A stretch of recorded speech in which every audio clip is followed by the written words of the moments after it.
ಐತಿಹಾಸಿಕ ಲಕ್ಕುಂಡಿ ಗ್ರಾಮದಲ್ಲಿ 12ನೆಯ ದಿನದ ಉತ್ಖನನ ಕಾರ್ಯ ಭರದಿಂದ ಸಾಗಿದ್ದು ಇವತ್ತು ಕೂಡ ಒಂದು ಅಪರೂಪದ ಘಟಸರ್ಪದ ಮೂರ್ತಿ ಕೂಡ ಇಲ್ಲಿ ಪತ್ತೆಯಾಗಿದೆ. ನಾವು ದೃಶ್ಯದಲ್ಲಿ ಕೂಡ ನೋಡ್ತಾ ಇರ್ಬೋದು.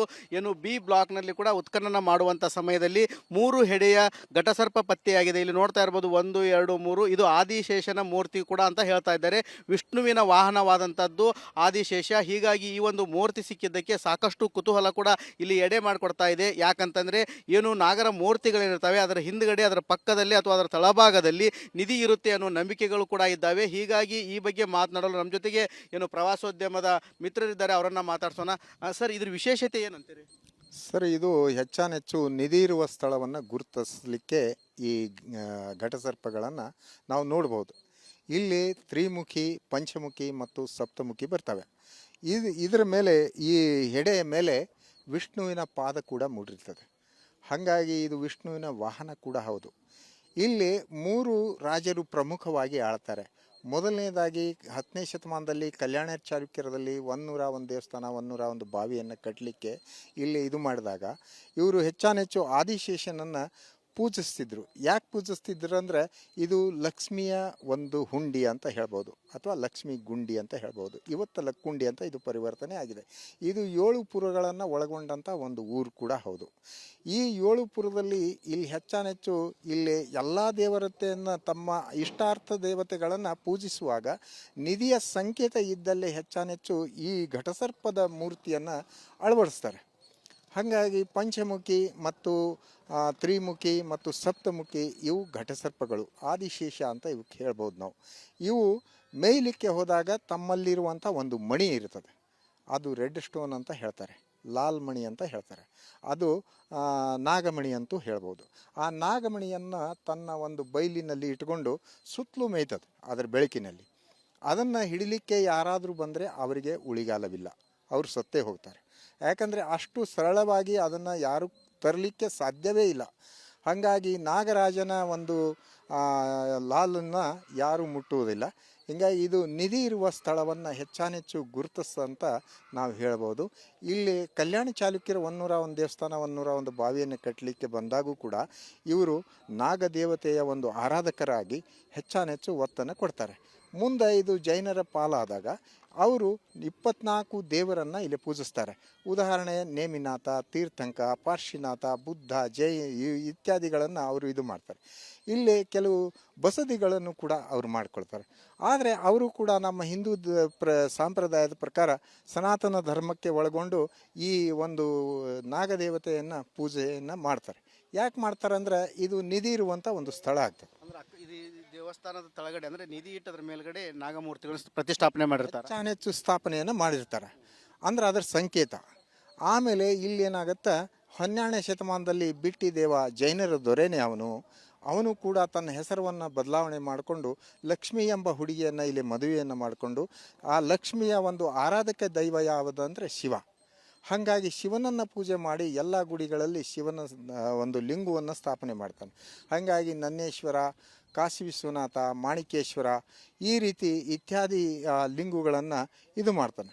ಅದರಲ್ಲಿ ಹೆಚ್ಚಾನೆಚ್ಚು ಆ ಒಂದು ಟಂಕಶಾಲೆಯನ್ನು ಮಾಡಿ ಇಲ್ಲೇ ಹಣಕಾಸಿನ ವ್ಯವಹಾರವನ್ನು ಆತ ತಯಾರು ಮಾಡ್ತಾನೆ. ಆ ವ್ಯಾಪಾರವನ್ನು ಇಲ್ಲಿ ಪ್ರಾರಂಭ ಮಾಡ್ತೇನೆ. ಯಾವುದಂದ್ರೆ ಬಂಗಾರದ ಮತ್ತು ಬೆಳ್ಳಿಯ ನಾಣ್ಯಗಳನ್ನು ಆತ ಚಲಾವಣೆಯನ್ನು ಮಾಡಿ ಮುತ್ತು ರತ್ನ ಹೇರಳವಾಗಿ ಸಿಕ್ಕಿರುವುದರಿಂದ ಇದರ ಒಂದು ಮಾರುಕಟ್ಟೆ ಕೂಡ ಇದನ್ನು ಮಾಡಿಕೊಳ್ತಾರೆ. 1ನೇದು ಹಂಪಿ ಆದರೆ 2nd ಇದನ್ನು ಮಾಡ್ತಾರೆ, 3ನೇದು ಲಕ್ಷ್ಮೇಶ್ವರ ಆಗ್ತದೆ, ಲಕ್ಷ್ಮೀಪುರ ಅಂತ ಅದು ಬರ್ತದೆ. ಹಾಗಾಗಿ ಈ 3 ಪ್ರಮುಖವಾದ ಮುತ್ತು ರತ್ನದ ಜಾಗೆಗಳು ಅಂತ ಹೇಳ್ಬೋದು. ಹಾಗಾಗಿ ಇಲ್ಲಿ ಬಿಟ್ಟಿ ದೇವ 12ನೇ ಶತಮಾನದಲ್ಲಿ ಸಾಕಷ್ಟು ಸಿರಿ ಸಂಪತ್ತನ್ನು ಹೊಂದಿದ್ದರಿಂದ ಮುಂದೆ ಇದನ್ನು ಕೆಲವು ದಾಳಿಗೆ ತುತ್ತಾಗಿ ಕೆಲವು ಅವಶೇಷಗಳು ಹಾಳಾಗ್ತವೆ. ಮುಂದೆ ಹಿಂಗೆ ಆಗ್ತಾ ಇದು ನಮ್ಮ 16ನೇ ಶತಮಾನದ ಸುಮಾರಿಗೆ ನಮ್ಮ ಹೊಯ್ಸಳರ ಕಾಲ ಮಿಂಚಿದ ಮೇಲೆ ನಮ್ಮ ವಿಜಯನಗರ ಸಾಮ್ರಾಜ್ಯ ಇದನ್ನು ಆಳ್ವಿಕೆಯನ್ನು ಮಾಡಿ ಅವರು ಮುತ್ತು ರತ್ನವನ್ನು ಹಂಪಿಯಲ್ಲಿ ಯಾವ ರೀತಿ ಮಾರ್ಕೆಟನ್ನು ಮಾಡ್ತಿದ್ರೋ ಅದೇ ರೀತಿ ಇಲ್ಲಿ ಈ ಜಾಗದಲ್ಲಿ ಮಾಡಿ ಹೇರಳವಾದ ಮುತ್ತು ರತ್ನದ ಒಂದು ಸಂಪತ್ತನ್ನು ಇಲ್ಲಿ ಅಡಗಿಸ್ತಾರೆ. ಅದರ ಮೇಲೆ ಗುರುತುಗಳನ್ನು ಈ ತ್ರಿಮುಖಿ ಮತ್ತು ಪಂಚಮುಖಿ, ಸಪ್ತಮುಖಿ ನಾಗರಹಾವಗಳ ಗುರುತನ್ನು ಇಡ್ತಾರೆ. ಆ ಗುರುತದ ಮೇರೆಗೆ ನಾವು ನೋಡಿದರೆ ಅಲ್ಲಿ ನಿಧಿ ಇರಬಹುದು ಎಂಬ ಸಂಕೇತ ಹೇಳ್ಬೋದು. ಆಮೇಲೆ ಇಲ್ಲಿ ಈಗ ನಮ್ಮ ಲಕ್ಕುಂಡಿ ಪ್ರಾಧಿಕಾರದ ನಮ್ಮ ಅಧಿಕಾರಿಗಳ ಮಾರ್ಗದರ್ಶನದ ಮೇರೆಗೆ ನಾವು ನೋಡಬೇಕಾದ್ರೆ ಇಲ್ಲಿ ನಮಗೆ ನಿಧಿ ಆಯ್ತಂತ ನಾವು ಉತ್ಖನನ ಮಾಡ್ತಾ ಇಲ್ಲ. ಇಲ್ಲಿ ಕೆಲವು ಅವಶೇಷಗಳು ನಮ್ಮ ಜೊತೆಗೆ ಮಾತನಾಡಲು ಅಭಿವೃದ್ಧಿ ಪ್ರಾಧಿಕಾರದ ಆಯುಕ್ತರಾದಂಥ ಶರಣು ಗೋಗೇರಿ ಅವರಿದ್ದಾರೆ, ಅವರನ್ನ ಮಾತಾಡ್ಸೋಣ. ಸರ್, ಇವಾಗ ಇದು ವಿಶೇಷ ಮೂರ್ತಿ ಸಿಕ್ಕಿದೆ, ಏನು ವಿಶೇಷತೆ? ಕೋಟೆ ವೀರಭದ್ರೇಶ್ವರ ಮುಂಭಾಗ ಲಕ್ಕುಂಡಿಯಲ್ಲಿ ಮೇ 15ನೇ ತಾರೀಕೆ ಉತ್ಖನನ ಮಾಡಲಿಕ್ಕೆ ಅನುಮತಿ ದೊರೆತಿದೆ. ಇವತ್ತು 12ನೇ ದಿನ ಬಹಳಷ್ಟು ಯಶಸ್ವಿಯಾಗಿ ಅನುಭವಿ ನುರಿತ ಕಾರ್ಮಿಕರಿಂದ ಯಶಸ್ವಿಯಾಗಿ ಒಂದು ಉತ್ಖನನ ಕಾರ್ಯ ನಡೀತಾ ಇದೆ. ಇವತ್ತು ಬಿ ಬ್ಲಾಕ್ನಲ್ಲಿ ಒಟ್ಟು A1 B1 ಬ್ಲಾಕ್ಗಳಿದ್ದು, ಅದರಲ್ಲಿ ಬಿ ಬ್ಲಾಕ್ನಲ್ಲಿ ಇವತ್ತು 3 ಹೆಡೆಯ ಒಂದು ನಾಗರ ಒಂದು ಪ್ರಾಚ್ಯಾವಶೇಷ ಸಿಕ್ಕಿದೆ. ಇವತ್ತು ಭಾರತೀಯ ಸಂಸ್ಕೃತಿ ಮತ್ತು ಪರಂಪರೆಯಲ್ಲಿ ಹಲವಾರು ಮತಗಳು ಧರ್ಮಗಳು ಅವರವರ ಇಚ್ಛೆಗನುಗುಣವಾಗಿ ಹಲವಾರು ದೇವರುಗಳನ್ನು ಆರಾಧನೆಯನ್ನು ಮಾಡ್ತಾರೆ. ನಮ್ಮ ಭಾಗದಲ್ಲಿ ಹೆಚ್ಚು ನಾಗರ ಮೂರ್ತಿಗಳನ್ನು ಸಹಿತವಾಗಿ ಪೂಜೆಯನ್ನು ಮಾಡ್ತಾರೆ. ಆ ಒಂದು ನಾಗರ ದೇವತೆಗಳಲ್ಲಿ 3 ಮುಖ, ಪಂಚಮುಖ, ಸಪ್ತಮುಖ ನಾಗರ ಒಂದು ಮೂರ್ತಿಗಳನ್ನು ನಾವು ಗಮನಿಸ್ಬೋದು. ಇವತ್ತು ನಮ್ಗೆ 3 ಹೆಡೆಯ ಒಂದು ಮೂರ್ತಿ ಸಿಕ್ಕಿದೆ. ಇದರ ವಿಶೇಷತೆ ಏನು ಅನ್ನುವಂಥದ್ದು ಅವರವರ ಭಾವಕ್ಕೆ ತಕ್ಕಂತೆ ಹಿಂದಿನ ಪುರಾಣಗಳಲ್ಲಿ ಕಥೆಗಳಲ್ಲಿ ಹಲವಾರು ಭಾವನೆಗಳನ್ನು ವ್ಯಕ್ತಪಡಿಸ್ತಾರೆ. ಇವತ್ತು ನಾವು ಇದನ್ನು ಇತಿಹಾಸದ ದೃಷ್ಟಿಕೋನದಿಂದ ಮಾತ್ರ ನೋಡ್ತೇವೆ. ಅಂದಾಜು ಇದು ಕಲ್ಯಾಣಿ ಚಾಲುಕ್ಯರ ಕಾಲದ್ದಾಗಿರ್ಬೋದು ಅನ್ನುವಂಥದ್ದು ಊಹೆ. ಇನ್ನೂ ಹೆಚ್ಚಿನ ಮಾಹಿತಿ ಇತಿಹಾಸ ತಜ್ಞರಿಂದ ನಮಗೆ ಸಿಗಬೇಕಾಗಿದೆ. ಒಟ್ಟಾರೆಯಾಗಿ ಈ ಉತ್ಖನನದಲ್ಲಿ 101 ಬಾವಿ, 101 ದೇವಸ್ಥಾನಗಳನ್ನು ಹೊಂದಿರುವಂಥ ಈ ಒಂದು ಲಕ್ಕುಂಡಿಯಲ್ಲಿ ಮತ್ತಷ್ಟುಗಳು ವಿಶೇಷತೆಗಳು ಸಿಗ್ತಾವು ಅನ್ನುವಂಥ ವಿಶ್ವಾಸದಲ್ಲಿದ್ದೇವೆ. ಅದಕ್ಕೆ ಪೂರಕವಾಗಿ ಇವತ್ತು ಈ ಒಂದು 3 ಹೆಡೆಯ ಒಂದು ನಾಗರ ಒಂದು ಮೂರ್ತಿ ನಮಗೆ ಲಭ್ಯವಾಗಿದೆ. ಒಟ್ಟಾರೆ ಹೇಳಬೇಕಂತಂದ್ರೆ ಉತ್ಖನನ ಕಾರ್ಯದಲ್ಲಿ ಅಪರೂಪದ ನಾಗಶಿಲೆ ಪತ್ತೆಯಾಗಿದ್ದು ಸಾಕಷ್ಟು ಕುತೂಹಲಕ್ಕೆ ಎಡೆ ಮಾಡಿಕೊಟ್ಟಿದೆ. ಇದು ನಿಧಿ ಇರುವಂತಹ ಸ್ಥಳದಲ್ಲಿ ಇಂಥ ನಾಗಮೂರ್ತಿಗಳನ್ನು ಪ್ರತಿಷ್ಠಾಪನೆ ಮಾಡ್ತಾ ಇದ್ದಾರೆ ಅಂತೇಳಿ ಕೂಡ ಹೇಳಲಾಗ್ತಾ ಇದೆ. ಕ್ಯಾಮ್ರಾಮನ್ ಮಂಜುನಾಥ್ ಜೊತೆ ಮಂಜು ಪತ್ತಾರ್, ರಿಪಬ್ಲಿಕ್ ಕನ್ನಡ, ಗದಗ್. ಐತಿಹಾಸಿಕ ಲಕ್ಕುಂಡಿ ಗ್ರಾಮದಲ್ಲಿ 12ನೆಯ ದಿನದ ಉತ್ಖನನ ಕಾರ್ಯ ಭರದಿಂದ ಸಾಗಿದ್ದು ಇವತ್ತು ಕೂಡ ಒಂದು ಅಪರೂಪದ ಘಟಸರ್ಪದ ಮೂರ್ತಿ ಕೂಡ ಇಲ್ಲಿ ಪತ್ತೆಯಾಗಿದೆ. ನಾವು ದೃಶ್ಯದಲ್ಲಿ ಕೂಡ ನೋಡ್ತಾ ಇರ್ಬೋದು. ಏನು ಬಿ ಬ್ಲಾಕ್ನಲ್ಲಿ ಕೂಡ ಉತ್ಖನನ ಮಾಡುವಂಥ ಸಮಯದಲ್ಲಿ 3 ಹೆಡೆಯ ಘಟಸರ್ಪ ಪತ್ತೆಯಾಗಿದೆ. ಇಲ್ಲಿ ನೋಡ್ತಾ ಇರ್ಬೋದು 1, 2, 3. ಇದು ಆದಿಶೇಷನ ಮೂರ್ತಿ ಕೂಡ ಅಂತ ಹೇಳ್ತಾ ಇದ್ದಾರೆ. ವಿಷ್ಣುವಿನ ವಾಹನವಾದಂಥದ್ದು ಆದಿಶೇಷ. ಹೀಗಾಗಿ ಈ ಒಂದು ಮೂರ್ತಿ ಸಿಕ್ಕಿದ್ದಕ್ಕೆ ಸಾಕಷ್ಟು ಕುತೂಹಲ ಕೂಡ ಇಲ್ಲಿ ಎಡೆ ಮಾಡಿಕೊಡ್ತಾ ಇದೆ. ಯಾಕಂತಂದ್ರೆ ಏನು ನಾಗರ ಮೂರ್ತಿಗಳೇನಿರ್ತವೆ ಅದರ ಹಿಂದ್ಗಡೆ, ಅದರ ಪಕ್ಕದಲ್ಲಿ ಅಥವಾ ಅದರ ತಳಭಾಗದಲ್ಲಿ ನಿಧಿ ಇರುತ್ತೆ ಅನ್ನೋ ನಂಬಿಕೆಗಳು ಕೂಡ ಇದ್ದಾವೆ. ಹೀಗಾಗಿ ಈ ಬಗ್ಗೆ ಮಾತನಾಡಲು ನಮ್ಮ ಜೊತೆಗೆ ಏನು ಪ್ರವಾಸೋದ್ಯಮದ ಮಿತ್ರರಿದ್ದಾರೆ, ಅವರನ್ನ ಮಾತಾಡ್ಸೋಣ. ಸರ್, ಇದ್ರ ವಿಶೇಷತೆ ಏನಂತೀರಿ? ಸರ್, ಇದು ಹೆಚ್ಚಾನೆಚ್ಚು ನಿಧಿ ಇರುವ ಸ್ಥಳವನ್ನು ಗುರುತಿಸಲಿಕ್ಕೆ ಈ ಘಟಸರ್ಪಗಳನ್ನು ನಾವು ನೋಡ್ಬೋದು. ಇಲ್ಲಿ ತ್ರಿಮುಖಿ, ಪಂಚಮುಖಿ ಮತ್ತು ಸಪ್ತಮುಖಿ ಬರ್ತವೆ. ಇದರ ಮೇಲೆ, ಈ ಹೆಡೆಯ ಮೇಲೆ ವಿಷ್ಣುವಿನ ಪಾದ ಕೂಡ ಮೂಡಿರ್ತದೆ. ಹಾಗಾಗಿ ಇದು ವಿಷ್ಣುವಿನ ವಾಹನ ಕೂಡ ಹೌದು. ಇಲ್ಲಿ 3 ರಾಜರು ಪ್ರಮುಖವಾಗಿ ಆಳ್ತಾರೆ. ಮೊದಲನೇದಾಗಿ 10ನೇ ಶತಮಾನದಲ್ಲಿ ಕಲ್ಯಾಣ ಚಾಲುಕ್ಯರದಲ್ಲಿ 101 ದೇವಸ್ಥಾನ, 101 ಬಾವಿಯನ್ನು ಕಟ್ಟಲಿಕ್ಕೆ ಇಲ್ಲಿ ಇದು ಮಾಡಿದಾಗ ಇವರು ಹೆಚ್ಚಾನೆಚ್ಚು ಆದಿಶೇಷನನ್ನು ಪೂಜಿಸ್ತಿದ್ರು. ಯಾಕೆ ಪೂಜಿಸ್ತಿದ್ರು ಅಂದರೆ ಇದು ಲಕ್ಷ್ಮಿಯ ಒಂದು ಹುಂಡಿ ಅಂತ ಹೇಳ್ಬೋದು, ಅಥವಾ ಲಕ್ಷ್ಮಿ ಗುಂಡಿ ಅಂತ ಹೇಳ್ಬೋದು. ಇವತ್ತು ಲಕ್ಕುಂಡಿ ಅಂತ ಇದು ಪರಿವರ್ತನೆ ಆಗಿದೆ. ಇದು 7 ಪುರಗಳನ್ನು ಒಳಗೊಂಡಂಥ ಒಂದು ಊರು ಕೂಡ ಹೌದು. ಈ 7 ಪುರದಲ್ಲಿ ಇಲ್ಲಿ ಹೆಚ್ಚಾನೆಚ್ಚು ಇಲ್ಲಿ ಎಲ್ಲ ದೇವತೆಯನ್ನು, ತಮ್ಮ ಇಷ್ಟಾರ್ಥ ದೇವತೆಗಳನ್ನು ಪೂಜಿಸುವಾಗ ನಿಧಿಯ ಸಂಕೇತ ಇದ್ದಲ್ಲಿ ಹೆಚ್ಚಾನೆಚ್ಚು ಈ ಘಟಸರ್ಪದ ಮೂರ್ತಿಯನ್ನು ಅಳವಡಿಸ್ತಾರೆ. ಹಾಗಾಗಿ ಪಂಚಮುಖಿ ಮತ್ತು ತ್ರಿಮುಖಿ ಮತ್ತು ಸಪ್ತಮುಖಿ ಇವು ಘಟಸರ್ಪಗಳು, ಆದಿಶೇಷ ಅಂತ ಇವಕ್ಕೆ ಹೇಳ್ಬೋದು ನಾವು. ಇವು ಮೇಯ್ಲಿಕ್ಕೆ ಹೋದಾಗ ತಮ್ಮಲ್ಲಿರುವಂಥ ಒಂದು ಮಣಿ ಇರ್ತದೆ, ಅದು ರೆಡ್ ಸ್ಟೋನ್ ಅಂತ ಹೇಳ್ತಾರೆ, ಲಾಲ್ ಮಣಿ ಅಂತ ಹೇಳ್ತಾರೆ. ಅದು ನಾಗಮಣಿ ಅಂತೂ ಹೇಳ್ಬೋದು. ಆ ನಾಗಮಣಿಯನ್ನು ತನ್ನ ಒಂದು ಬೈಲಿನಲ್ಲಿ ಇಟ್ಕೊಂಡು ಸುತ್ತಲೂ ಮೇಯ್ತದೆ ಅದರ ಬೆಳಕಿನಲ್ಲಿ. ಅದನ್ನು ಹಿಡಿಲಿಕ್ಕೆ ಯಾರಾದರೂ ಬಂದರೆ ಅವರಿಗೆ ಉಳಿಗಾಲವಿಲ್ಲ, ಅವರು ಸತ್ತೇ ಹೋಗ್ತಾರೆ. ಯಾಕಂದರೆ ಅಷ್ಟು ಸರಳವಾಗಿ ಅದನ್ನು ಯಾರು ತರಲಿಕ್ಕೆ ಸಾಧ್ಯವೇ ಇಲ್ಲ. ಹಾಗಾಗಿ ನಾಗರಾಜನ ಒಂದು ಲಾಲನ್ನು ಯಾರೂ ಮುಟ್ಟುವುದಿಲ್ಲ. ಹೀಗಾಗಿ ಇದು ನಿಧಿ ಇರುವ ಸ್ಥಳವನ್ನು ಹೆಚ್ಚಾನೆಚ್ಚು ಗುರುತಿಸ್ತಂತ ನಾವು ಹೇಳ್ಬೋದು. ಇಲ್ಲಿ ಕಲ್ಯಾಣ ಚಾಲುಕ್ಯರ 101 ದೇವಸ್ಥಾನ, 101 ಬಾವಿಯನ್ನು ಕಟ್ಟಲಿಕ್ಕೆ ಬಂದಾಗೂ ಕೂಡ ಇವರು ನಾಗದೇವತೆಯ ಒಂದು ಆರಾಧಕರಾಗಿ ಹೆಚ್ಚಾನೆಚ್ಚು ಒತ್ತನ್ನು ಕೊಡ್ತಾರೆ. ಮುಂದೆ ಇದು ಜೈನರ ಪಾಲಾದಾಗ ಅವರು 24 ದೇವರನ್ನು ಇಲ್ಲಿ ಪೂಜಿಸ್ತಾರೆ. ಉದಾಹರಣೆ ನೇಮಿನಾಥ, ತೀರ್ಥಂಕ, ಪಾರ್ಶಿನಾಥ, ಬುದ್ಧ, ಇತ್ಯಾದಿಗಳನ್ನು ಅವರು ಇದು ಮಾಡ್ತಾರೆ. ಇಲ್ಲಿ ಕೆಲವು ಬಸದಿಗಳನ್ನು ಕೂಡ ಅವರು ಮಾಡ್ಕೊಳ್ತಾರೆ.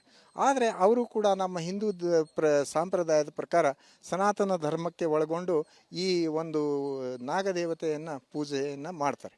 ಯಾಕೆ ಮಾಡ್ತಾರೆ ಅಂದರೆ ಇದು ನಿಧಿ ಇರುವಂಥ ಒಂದು ಸ್ಥಳ ಆಗ್ತದೆ. ಅಂದ್ರೆ ಇದು ದೇವಸ್ಥಾನದ ತಳಗಡೆ ಅಂದ್ರೆ ನಿಧಿ ಇಟ್ಟದ್ರ ಮೇಲ್ಗಡೆ ನಾಗಮೂರ್ತಿಗಳನ್ನು ಪ್ರತಿಷ್ಠಾಪನೆ ಮಾಡಿರ್ತಾರೆ. ಹೆಚ್ಚು ಸ್ಥಾಪನೆಯನ್ನು ಮಾಡಿರ್ತಾರೆ ಅಂದ್ರೆ ಅದರ ಸಂಕೇತ. ಆಮೇಲೆ ಇಲ್ಲಿ ಏನಾಗುತ್ತೆ, 12ನೇ ಶತಮಾನದಲ್ಲಿ ಬಿಟ್ಟಿ ದೇವ ಜೈನರ ದೊರೆನೇ ಅವನು ಕೂಡ ತನ್ನ ಹೆಸರನ್ನು ಬದಲಾವಣೆ ಮಾಡಿಕೊಂಡು ಲಕ್ಷ್ಮಿ ಎಂಬ ಹುಡುಗಿಯನ್ನು ಇಲ್ಲಿ ಮದುವೆಯನ್ನು ಮಾಡಿಕೊಂಡು ಆ ಲಕ್ಷ್ಮಿಯ ಒಂದು ಆರಾಧಕ ದೈವ ಯಾವುದು ಅಂದರೆ ಶಿವ. ಹಾಗಾಗಿ ಶಿವನನ್ನು ಪೂಜೆ ಮಾಡಿ ಎಲ್ಲ ಗುಡಿಗಳಲ್ಲಿ ಶಿವನ ಒಂದು ಲಿಂಗವನ್ನು ಸ್ಥಾಪನೆ ಮಾಡ್ತಾನೆ. ಹಾಗಾಗಿ ನನ್ನೇಶ್ವರ, ಕಾಶಿ ವಿಶ್ವನಾಥ, ಮಾಣಿಕೇಶ್ವರ ಈ ರೀತಿ ಇತ್ಯಾದಿ ಲಿಂಗುಗಳನ್ನು ಇದು ಮಾಡ್ತಾನೆ. ಅದರಲ್ಲಿ ಹೆಚ್ಚಾನೆಚ್ಚು ಆ ಒಂದು ಟಂಕಶಾಲೆಯನ್ನು ಮಾಡಿ ಇಲ್ಲೇ ಹಣಕಾಸಿನ ವ್ಯವಹಾರವನ್ನು ಆತ ತಯಾರು ಮಾಡ್ತಾನೆ. ಆ ವ್ಯಾಪಾರವನ್ನು ಇಲ್ಲಿ ಪ್ರಾರಂಭ ಮಾಡ್ತೇನೆ. ಯಾವುದಂದ್ರೆ ಬಂಗಾರದ ಮತ್ತು ಬೆಳ್ಳಿಯ ನಾಣ್ಯಗಳನ್ನು ಆತ ಚಲಾವಣೆಯನ್ನು ಮಾಡಿ ಮುತ್ತು ರತ್ನ ಹೇರಳವಾಗಿ ಸಿಕ್ಕಿರುವುದರಿಂದ ಇದರ ಒಂದು ಮಾರುಕಟ್ಟೆ ಕೂಡ ಇದನ್ನು ಮಾಡ್ಕೊಳ್ತಾರೆ. ಒಂದನೇದು ಹಂಪಿ ಆದರೆ ಸೆಕೆಂಡು ಇದನ್ನು ಮಾಡ್ತಾರೆ, ಮೂರನೇದು ಲಕ್ಷ್ಮೇಶ್ವರ ಆಗ್ತದೆ, ಲಕ್ಷ್ಮೀಪುರ ಅಂತ ಅದು ಬರ್ತದೆ. ಹಾಗಾಗಿ ಈ 3 ಪ್ರಮುಖವಾದ ಮುತ್ತು ರತ್ನದ ಜಾಗೆಗಳು ಅಂತ ಹೇಳ್ಬೋದು.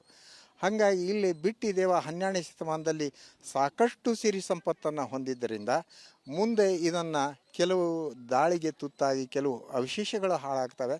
ಮುಂದೆ ಹಿಂಗೆ ಆಗ್ತಾ ಆಗ್ತಾ ಇದು ನಮ್ಮ 16ನೇ ಶತಮಾನದ ಸುಮಾರಿಗೆ ನಮ್ಮ ಹೊಯ್ಸಳರ ಕಾಲ ಮಿಂಚಿದ ಮೇಲೆ ನಮ್ಮ ವಿಜಯನಗರ ಸಾಮ್ರಾಜ್ಯ ಇದನ್ನು ಆಳ್ವಿಕೆಯನ್ನು ಮಾಡಿ ಅವರು ಮುತ್ತು ರತ್ನವನ್ನು ಹಂಪಿಯಲ್ಲಿ ಯಾವ ರೀತಿ ಮಾರ್ಕೆಟನ್ನು ಮಾಡ್ತಿದ್ರೋ ಅದೇ ರೀತಿ ಇಲ್ಲಿ ಈ ಜಾಗದಲ್ಲಿ ಮಾಡಿ ಹೇರಳವಾದ ಮುತ್ತು ರತ್ನದ ಒಂದು ಸಂಪತ್ತನ್ನು ಇಲ್ಲಿ ಅಡಗಿಸ್ತಾರೆ. ಅದರ ಮೇಲೆ ಗುರುತುಗಳನ್ನು ಈ ತ್ರಿಮುಖಿ ಮತ್ತು ಪಂಚಮುಖಿ, ಸಪ್ತಮುಖಿ ನಾಗರಹಾವುಗಳ ಗುರುತನ್ನು ಇಡ್ತಾರೆ. ಆ ಗುರುತದ ಮೇರೆಗೆ ನಾವು ನೋಡಿದರೆ ಅಲ್ಲಿ ನಿಧಿ ಇರಬಹುದು ಎಂಬ ಸಂಕೇತ ಹೇಳ್ಬೋದು.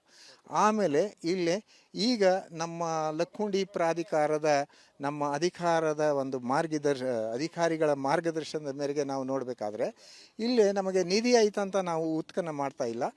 ಇಲ್ಲಿ ಕೆಲವು ಅವಶೇಷಗಳಲ್ಲಿ ನಮ್ಮ ಜೊತೆಗೆ ಮಾತನಾಡಲು ಅಭಿವೃದ್ಧಿ ಪ್ರಾಧಿಕಾರದ ಆಯುಕ್ತರಾದಂಥ ಶರಣು ಗೋಗೇರವರಿದ್ದಾರೆ, ಅವರನ್ನು ಮಾತಾಡ್ಸೋಣ. ಸರ್, ಇವಾಗ ಇದು ವಿಶೇಷ ಮೂರ್ತಿ ಸಿಕ್ಕಿದೆ, ಏನು ವಿಶೇಷತೆ? ಕೋಟೆ ವೀರಭದ್ರೇಶ್ವರ ಮುಂಭಾಗ ಲಕ್ಕುಂಡಿಯಲ್ಲಿ ಮೇ 15ನೇ ತಾರೀಕೆ ಉತ್ಖನನ ಮಾಡಲಿಕ್ಕೆ ಅನುಮತಿ ದೊರೆತಿದೆ. ಇವತ್ತು 12ನೇ ದಿನ ಬಹಳಷ್ಟು ಯಶಸ್ವಿಯಾಗಿ ಅನುಭವಿ ನುರಿತ ಕಾರ್ಮಿಕರಿಂದ ಯಶಸ್ವಿಯಾಗಿ ಒಂದು ಉತ್ಖನನ ಕಾರ್ಯ ನಡೀತಾ ಇದೆ. ಇವತ್ತು ಬಿ ಬ್ಲಾಕ್ನಲ್ಲಿ ಒಟ್ಟು A1 B1 ಬ್ಲಾಕ್ಗಳಿದ್ದು ಅದರಲ್ಲಿ ಬಿ ಬ್ಲಾಕ್ನಲ್ಲಿ ಇವತ್ತು 3 ಹೆಡೆಯ ಒಂದು ನಾಗರ ಒಂದು ಪ್ರಾಚ್ಯಾವಶೇಷ ಸಿಕ್ಕಿದೆ. ಇವತ್ತು ಭಾರತೀಯ ಸಂಸ್ಕೃತಿ ಮತ್ತು ಪರಂಪರೆಯಲ್ಲಿ ಹಲವಾರು ಮತಗಳು, ಧರ್ಮಗಳು ಅವರವರ ಇಚ್ಛೆಗನುಗುಣವಾಗಿ ಹಲವಾರು ದೇವರುಗಳನ್ನು ಆರಾಧನೆಯನ್ನು ಮಾಡ್ತಾರೆ. ನಮ್ಮ ಭಾಗದಲ್ಲಿ ಹೆಚ್ಚು ನಾಗರ ಮೂರ್ತಿಗಳನ್ನು ಸಹಿತವಾಗಿ ಪೂಜೆಯನ್ನು ಮಾಡ್ತಾರೆ. ಆ ಒಂದು ನಾಗರ ದೇವತೆಗಳಲ್ಲಿ 3 ಮುಖ, ಪಂಚಮುಖ, ಸಪ್ತಮುಖ ನಾಗರ ಒಂದು ಮೂರ್ತಿಗಳನ್ನು ನಾವು ಗಮನಿಸ್ಬೋದು. ಇವತ್ತು ನಮ್ಗೆ 3 ಹೆಡೆಯ ಒಂದು ಮೂರ್ತಿ ಸಿಕ್ಕಿದೆ. ಇದರ ವಿಶೇಷತೆ ಏನು ಅನ್ನುವಂಥದ್ದು ಅವರವರ ಭಾವಕ್ಕೆ ತಕ್ಕಂತೆ ಹಿಂದಿನ ಪುರಾಣಗಳಲ್ಲಿ, ಕಥೆಗಳಲ್ಲಿ ಹಲವಾರು ಭಾವನೆಗಳನ್ನು ವ್ಯಕ್ತಪಡಿಸ್ತಾರೆ. ಇವತ್ತು ನಾವು ಇದನ್ನು ಇತಿಹಾಸದ ದೃಷ್ಟಿಕೋನದಿಂದ ಮಾತ್ರ ನೋಡ್ತೇವೆ. ಅಂದಾಜು ಇದು ಕಲ್ಯಾಣಿ ಚಾಲುಕ್ಯರ ಕಾಲದ್ದಾಗಿರ್ಬೋದು ಅನ್ನುವಂಥದ್ದು ಊಹೆ. ಇನ್ನೂ ಹೆಚ್ಚಿನ ಮಾಹಿತಿ ಇತಿಹಾಸ ತಜ್ಞರಿಂದ ನಮ್ಗೆ ಸಿಗಬೇಕಾಗಿದೆ. ಒಟ್ಟಾರೆಯಾಗಿ ಈ ಉತ್ಖನನದಲ್ಲಿ 101 ಬಾವಿ, 101 ದೇವಸ್ಥಾನಗಳನ್ನು ಹೊಂದಿರುವಂಥ ಈ ಒಂದು ಲಕ್ಕುಂಡಿಯಲ್ಲಿ ಮತ್ತಷ್ಟುಗಳು ವಿಶೇಷತೆಗಳು ಸಿಗ್ತಾವು ಅನ್ನುವಂಥ ವಿಶ್ವಾಸದಲ್ಲಿದ್ದೇವೆ. ಅದಕ್ಕೆ ಪೂರಕವಾಗಿ ಇವತ್ತು ಈ ಒಂದು 3 ಹೆಡೆಯ ಒಂದು ನಾಗರ ಒಂದು ಮೂರ್ತಿ ನಮಗೆ ಲಭ್ಯವಾಗಿದೆ. ಒಟ್ಟಾರೆ ಹೇಳಬೇಕಂತಂದರೆ ಉತ್ಖನನ ಕಾರ್ಯದಲ್ಲಿ ಅಪರೂಪದ ನಾಗಶಿಲೆ ಪತ್ತೆಯಾಗಿದ್ದು ಸಾಕಷ್ಟು ಕುತೂಹಲಕ್ಕೆ ಎಡೆ ಮಾಡಿಕೊಟ್ಟಿದೆ. ಇದು ನಿಧಿ ಇರುವಂಥ ಸ್ಥಳದಲ್ಲಿ ಇಂಥ ನಾಗಮೂರ್ತಿಗಳನ್ನು ಪ್ರತಿಷ್ಠಾಪನೆ ಮಾಡ್ತಾ ಇದ್ದಾರೆ ಅಂತೇಳಿ ಕೂಡ ಹೇಳಲಾಗ್ತಾ ಇದೆ. ಕ್ಯಾಮ್ರಾಮನ್ ಮಂಜುನಾಥ್ ಜೊತೆ ಮಂಜು ಪತ್ತಾರ್, ರಿಪಬ್ಲಿಕ್ ಕನ್ನಡ, ಗದಗ್.